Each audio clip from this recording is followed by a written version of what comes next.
Oh, oopsie daisy, there goes the weasel. I'm back, and I'm on a cargo ship. Guys, welcome.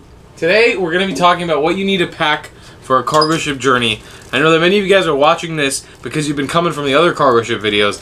And yes, we're going to cover every aspect of this freaking ship. So make sure that you're subscribed and notifications turned on so you don't miss these videos, because there's a giant series of videos coming out. Cargo ships are a very different means of travel from planes and trains and ferries and whatever else you decide to take, because there's pretty much no limit on what you can bring with you. From what I've noticed, unless you're leaving from the country of Israel, which has really high security, literally nobody checks anything when you come on the cargo ships. You can bring like whatever you want. That saying, I wanted to show you guys what I brought for this specific journey, talk to you guys about what I brought for the last journey, and talk to you about what you should possibly bring if you're potentially thinking about doing one of these. So very important, on board there is a little shop where you can probably get a couple bottles of beer or wine. On top of that, maybe get some toothpaste, shampoo, whatever you need for just regular care, but it'll be very expensive. Most cargo ships that I've researched deal all their money in euros, so first of all you have to think about your exchange rate if you're not coming from a European country, and on top of that they charge you a little bit extra for the convenience fee of having it on the ship itself. So just keep that in mind. You probably want to buy whatever you want to buy beforehand. Alright, so we're going to break this into separate sections. I want to make it as easy as for you guys to follow. So we're going to do it first of all with literally your bare necessities, what you really need to bring with you. Very important, bring some soap, because the soap on board sucks. It's usually only bars of soap. So I would bring with you a nice little bottle of shampoo and body wash. We got like a 2-in-1 type shampoo conditioner thing. They do give you these little crappy little bar soaps, but I wouldn't count on it. I would bring your own soap with you as well. I would bring your own toothpaste with you. You want to look at this toothpaste. This is fresh. It's Aqua Fresh. You got to bring it with you. Yeah, you want to definitely have those necessities on you. They do sell them on the cargo ship, just to make that clear once again, but you're going to want to bring them from outside. Very important in the aspect of medical supplies, I would bring antibiotic ointment like Neosporin, and I would bring an Advil pill bottle just for in case you have a fever or you get a little bit of sick. As well, lozenges are very good to have on you just in case you get a little bit of a cold or something on the ship. It depends obviously on the varying amount of time that you're going to be on the cargo ship itself, but I would always have these supplies with you just in case. You never know, a 5-day journey could turn into a 3-day hell if you don't have anything to help you remedy the situation. And I would never ever try to count on what they have on the cargo ship to help you out. On this cargo ship we actually have a hospital which they mentioned would have all these supplies already, but I would bring them with you just in case. Very important, a passport.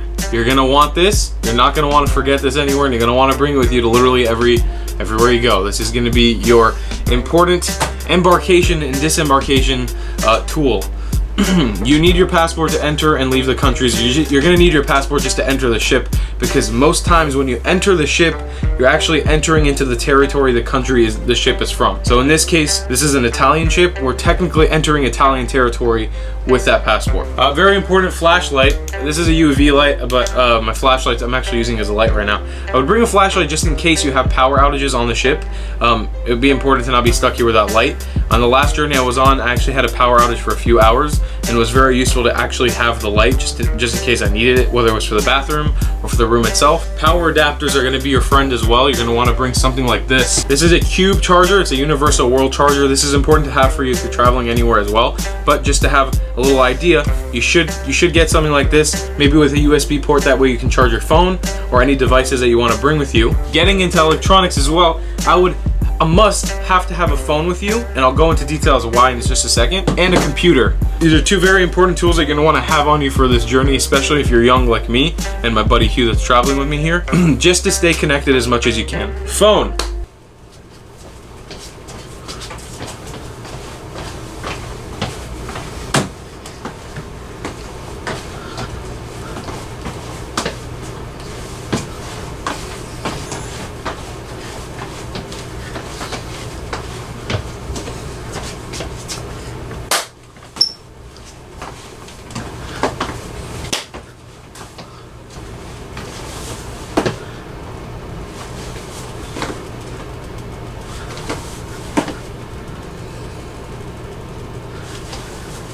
Your phone is going to be your ultimate tool to do anything, which includes getting on this ship, getting out of the ship, knowing where you are, and staying connected with your friends and family back home if that's something you're interested in doing. I highly recommend getting a universal SIM card or maybe a plan before you come on the ship that has connectivity around the world in different countries. I would research and see which SIM cards you can get that actually offer that from the different countries you're in. I happen to have a T-Mobile SIM card that lets me have a global plan. And the nice thing is, even if we don't touch a country or if we don't land in that country, just sailing past them, like yesterday we were passing by the Greek islands, we pretty much had fast internet the entire day. As well, on the last journey that I did, and literally in the middle of the ocean when we passed by an island off the coast of Africa, I was able to tether some internet and just let my family know I was safe and actually know where I am personally without having to go up to the bridge of the ship and check their GPS and stuff. Your phone is your ultimate tool as well. When you get on a ship, you have to be in contact with a port agent, the person who actually gets you on the ship, and not to speak of actually having a taxi driver to bring you back and forth through the port, because not every taxi driver is usually allowed to bring you into a port. So this is a very, very, very important tool to have on you so you can make those calls. Make sure that you have a phone with international calling as well. That way you can make those calls when you need them. All right, let's get into food, because food is super important. Everybody likes food. I have to say this. I have not been hungry on a cargo ship yet, especially this journey. Maybe on the last journey I was a little hungry just out of boredom, but on this journey I've literally been filled to the brim every single time we sit down to eat. It has been really hard to want to snack and eat because we're just eating really well. Breakfast is usually pretty light but still filling because you can eat as much as you want. Lunch has usually like 3 meals in it, and dinner usually has 3 or 4 courses in it as well. If you want a full video on cargo ship food, make sure that you check it out over here on the screen somewhere. That way you don't miss that, because you're going to want to see that video as well. I go into detail about what it's like to dine on this cargo ship, but anyways, just so you know, I would say if you're coming as a group of 2 people, bring some snacks, bring some stuff that you do like from back home. In this situation, I brought some dried meat sticks. This way these don't really go that bad, and you can pop them in some bread and make a sandwich. I brought tons of bread, pitas and stuff like that, specifically just so we have bread if we want to make sandwiches, with our handy dandy peanut butter, as well various snacks like Doritos and Cheetos just to have on you. And I happen to also bring my favorite drink, which is Israeli grape juice, with me as well, just to kind of have a little kicker, and it's really been a fun time just drinking that up. I would bring gum with you as well, just so you have, because you can't buy it on the ship, and if you're a person who likes chewing gum, it'd be important to bring that with you as well. And keep in mind, if you are doing this as a long distance trip to a place that you're not going to come back home for a while from, there are people who do these cargo ship journeys for hundreds or more days. I would bring some of your favorite foods with you as well so you don't miss them too much. We have the luxury of only being on here for a few days, so it's not that big of a deal, but I would totally recommend bringing some of your favorites with you. Some fun little recommendations for you. You don't have to do these are very much optional, but I recommend them. If you're going to come on this journey anyways, you might as well bring them. And coming from a filmmaker perspective, you know, cameras are important. Your phone's great, but I would try to bring a camera with you that can help you document your journey as well, just to show your family and friends, because this isn't something everybody does, so it'd be cool to have a memory of it. A nice DSLR as such is a great tool, like the one I'm filming with, or the one that my buddy Hugh has. A GoPro is an awesome option as well, just so you have maybe just in case the ship goes down underwater, and you can document your crash journey if you survive. Me and Hugh actually brought 2 drones with us, and we've been getting some freaking phenomenal drone flights. The footage that you get from flying over such an enormous vessel is kind of insane, and we're very lucky to have been able to fly these so far. If you are a little bit of a tech nerd and you have one of these on you, I highly recommend bringing them. Try to fly them in a little bit of secrecy, or when nobody's watching, just in case, and try not to bother any of the crew when you're doing it, and be safe when you're flying it. Grouping up into electronics, bring a pair of headphones with you. You're gonna want these just in case you want to work in the outer areas of the ship, not in your room. And important, just like I said with power outages, just in case electricity stops working, because it is a ship and it's working all the time, electricity sometimes goes out, air conditioning goes out, you're gonna want a battery with you to charge your products. I have here a 20,800 milliamp battery, so this is good for like 6 charges on my phone. It could actually charge my laptop, a bunch of my cameras and gear. So I highly recommend getting something like this, big capacity, just in case you have no power for a few days, or for just one day, who knows. And you know, bring your chargers. Don't forget your chargers. Because there is electricity on here, take advantage of it. I would highly recommend bringing a power extender like this. That way you can plug it in and actually have room for all of your devices. This is what I did last year, and it saved my butt. I'm doing it again this year, and it's making my life a lot easier. The ship I was on last year actually had like 4 or 5 ports in the room, so it wasn't a big deal. But in this one, we actually only have 1 port, so we have to charge all of our devices from that 1 brick. So it really helps out. So make sure you do that. That's one of the most important things, I would say. Last thing, from the electronic side, my buddy Hugh actually brought his Nintendo Switch. This thing is a freaking lifesaver. I think it's the best for travel as is, but for a cargo ship specifically, you will get a lot of downtime, especially if you're not making YouTube videos like me and you're constantly editing and stuff. You will have a lot of downtime on the ship, a lot of time without internet. This thing is chock full with just games. There's this game called 1-2 Switch on here that has like, I think like 30 plus games on it, and you could just go for hours playing these mini games by yourself or with a friend.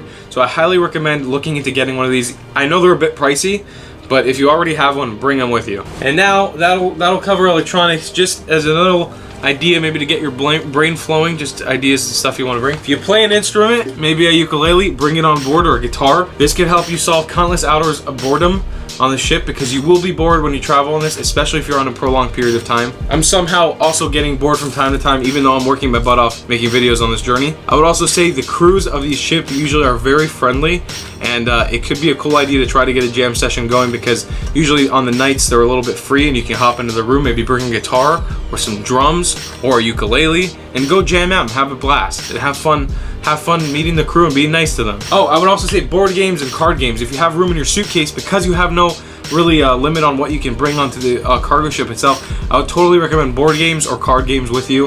If you're doing this with a family, a board game is probably a must. They happen to have card games and board games here, but they're all in Italian and we have no idea what they mean. So, you know, maybe bring one that's from your region, that way you understand. Okay, I would say also have money with you. Money galore. Bring money with you for this journey. Depends on obviously how long, and make sure you know how many stops you have, but I would bring at the minimum 500 euro for a 5 to 10 day journey, and for anywhere plus at least 1,000 euro on you. Clothes. We gotta talk clothes. We need you to bring closed-toed shoes. You gotta have some sneakers on you, or maybe boots when you're on this journey. This is a working environment. It gets very dirty and it gets very gritty. So you gotta have some closed-toed shoes with you. It can't just be sandals or flip-flops when you're on here. There's actually a lot of machinery and sharp objects as well, so you don't always want to be wearing sandals, and especially if it's raining or the inclement weather, you want to be able to hold on to the ground correctly with some sneakers. That is not an option. And I would also recommend bringing either sandals or flip-flops with you so you could air out your shoes and walk around the ship freely at times that it is, you know, appropriate to do so. Also, I would bring long sleeve and short sleeve, especially a jacket and a t-shirt. Depends on the areas you're going to, but it gets very windy pretty much the entire time you're sailing on the top of the deck, by the bridge, on the wings of the bridge. When you're outside, it is usually always windy, and it usually always gets a little bit chilly, especially during the night times. So I totally recommend bringing a jacket with you and some long sleeve shirts so you have them, and also bringing some tank tops and some regular shirts with you. Once again, the plus to traveling this way is that you don't really have a limit on what you could bring, so you could bring as much clothes as you want. If you want, you could fill up an entire suitcase with clothes. On top of that, you also have perfect laundry machines and drying machines here, so you can clean out your clothes at a regular basis. Make sure that you know they're going to get dirty. They are 100% going to have oil stains on them, but make sure that you have appropriate clothes with you. And I think that's going to wrap this video right up. That's what you got to bring on a cargo ship with you. I don't want to hear any more questions from you. You guys understand that? I'm just kidding. You can leave as many questions as you want. If you have anything, I'll try to answer them down below. And make sure, once again, that you're subscribed with notifications turned on, because there's more cargo ships coming.